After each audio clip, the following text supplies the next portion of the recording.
Baik, Assalamualaikum warahmatullahi wabarakatuh. Perkenalkan, nama saya Muhammad Ridwan Rifai.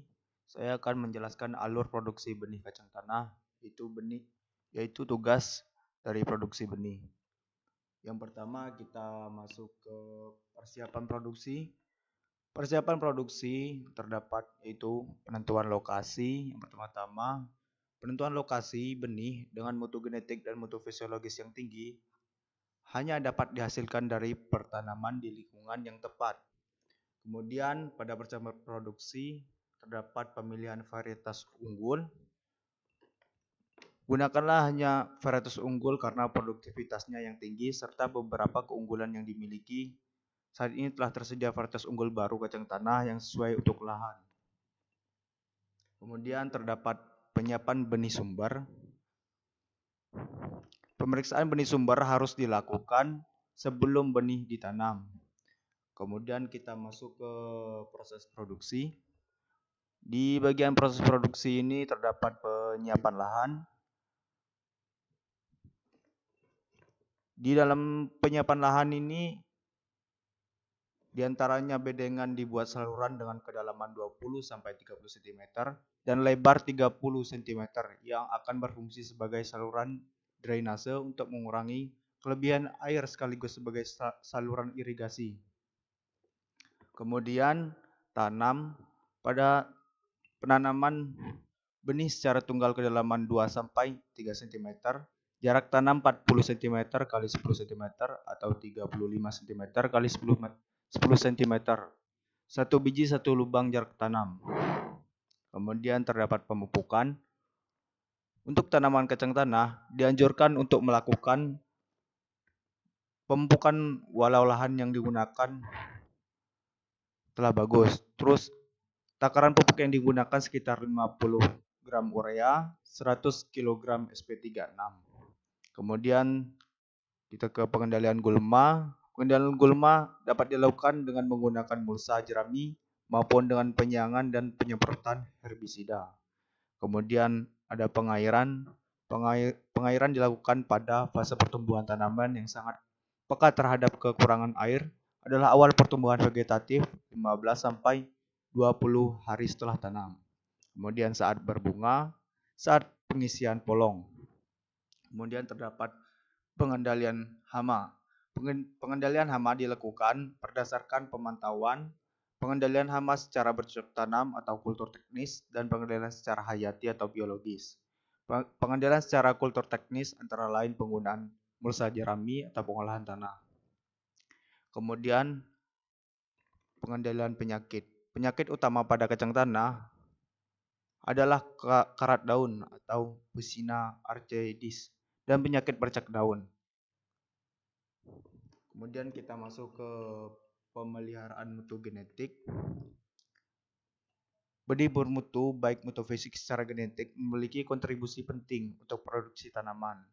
Yang pertama itu fase juvenili atau pengamatan pada fase dilakukan saat tanaman berumur 10-15 hari setelah tanam.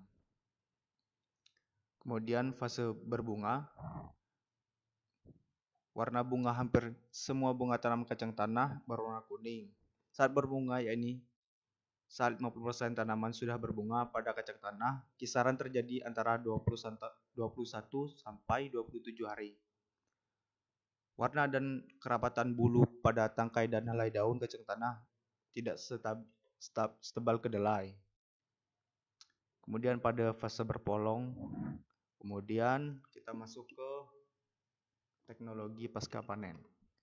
Dalam menghasilkan benih bermutu tinggi, perbaikan mutu fisik, fisiologis maupun mutu genetik juga dilakukan selama penanganan pasca panen. Menjaga mutu fisik dan genetik utamanya dilakukan secara processing, sedangkan menjaga mutu fisiologis benih dilakukan mulai saat panen hingga penyimpanan dan bahkan hingga benih siap ditanam oleh pengguna. Kemudian di dalam teknologi pasca panen benih terdapat panen. Panen hendaknya dilakukan pada saat setidaknya mencapai masa fisiologis, yaitu setidaknya 70% polong per tanaman telah mencapai masa fisiologis yang ditandai dengan warna gelap sisi dalam kulit polong. Panen dilakukan dengan mencabut tanaman pada tingkat kelembapan tanah tertentu sehingga polong tidak tertinggal di lapangan akibat tanah yang terlalu kering. Kemudian polong dirontok secara manual, kemudian dijemur dengan cahaya matahari dengan meralaskan tikar atau terpal. Kemudian kita masuk ke perontokan. Perontokan dilakukan segera setelah dicabut secara manual, kemudian dijemur dengan cahaya matahari. Secara umum, perontokan benih perlu dilakukan secara hati-hati untuk menghindari banyaknya polong rusak. Kemudian di sini terdapat pembersihan dan sortasi. Polong yang sudah kering perlu dibersihkan dari campuran bahan lain. Hal ini dilakukan selama proses penjemuran jika tersedia. Kemudian kita masuk ke pengeringan. Proses pengeringan yang murah dan mudah adalah dengan cahaya matahari. Untuk kacang tanah, lama pengeringan bervariasi tergantung karakteristik polong. Pada umumnya, yang tergolong tipe Valencia perlu waktu lebih lama dibanding tergolong tipe Spanish. Biji yang sudah kering ditandai dengan kulit biji yang mudah terkelupas. Kadar air biji pada kondisi demikian kira-kira 11-12%. Pengeringan untuk mencapai kadar air biji tersebut tidak dapat dilakukan sekali atau 2 kali jemur. Penjemuran diakhiri kira-kira jam 12 sampai jam 1. Kemudian kita masuk ke pengemasan. Benih dikemas menggunakan bahan pengemas kedap udara untuk menghambat masuknya uap air dari luar kemasan ke dalam benih. Kemudian kantong plastik benih yang bening atau buram kapasitas 10-12 kg dengan ketebalan 0,08 mm cukup digunakan sebagai pelapis dalam karung penyimpanan. Kemudian kita masuk ke penyimpanan. Benih dalam kemasan dapat disimpan di dalam ruang beralas kayu atau pada rak-rak kayu agar kemasan tidak bersinggungan langsung dengan lantai atau tanah. Benih dalam penyimpanan harus terhindar dari serangan tikus ataupun hewan pengganggu lain yang mungkin dapat merusak kantong atau kemasan maupun benih. Kemudian kita masuk ke sertifikasi benih. Dalam sertifikasi benih terdapat standar mutu benih, yaitu mutu fisik, kemurnian varietas, kemurnian fisik, persentase biji yang benar varietasnya, kotoran biji atau tanaman lain atau biji gulma. Kita masuk ke mutu fisiologis. Di sini daya kecambah, vigor benih, kadar air dan air yang maksimum. Kemudian mutu genetik. Di sini dilihat apakah varietas sesuai karta varietas, apakah ada penyimpangan. Kemudian prosedur sertifikasi.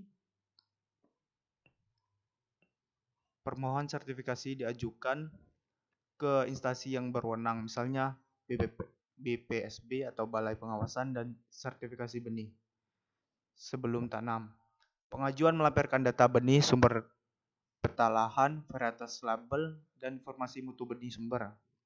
Pemeriksaan lapangan oleh pengawas benih dalam beberapa tahap seperti fase vegetatif, menjelang bunga, menjelang panen.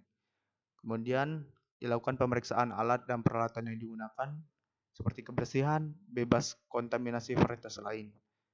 Setelah pemanenan dan pasca panen, pengambilan sampel benih untuk pengujian di laboratorium atau daya kecambah kemurnian fisik dan kadar air sebagai bagian dari syarat sertifikasi.